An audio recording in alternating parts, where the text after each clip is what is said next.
শেখ হাসিনা 24শে জুলাই আগে বলেছিল শেখ হাসিনা পালায় না। শেখ হাসিনা নির্লজ্জের মতো পালিয়ে গিয়েছে।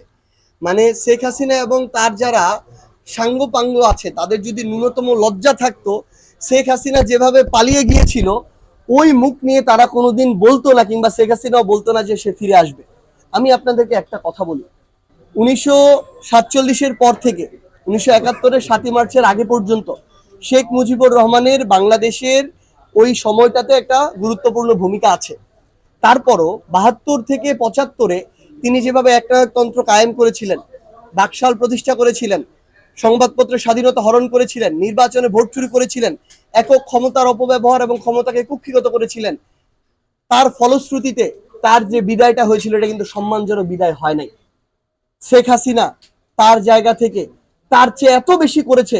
শেখ হাসিনা একটার পর একটা গণহত্যা করেছে। 24শে জুলাই অভ্যুত্থানে হাজারের অধিক মানুষকে হত্যা করেছে। এই শেখ হাসিনা, শেখ মুজিবুর রহমানের তো বাংলাদেশে তার সমাধিটা রয়েছে। আমি আপনাদেরকে বলে দিচ্ছি, শেখ হাসিনা এতই পাপ করেছে, এতই নির্লজ্জ পতন হয়েছে, শেখ হাসিনার বাংলাদেশে কোনোদিন সমাধিটা হবে না, ফিরে আসা তো দূরের কথা।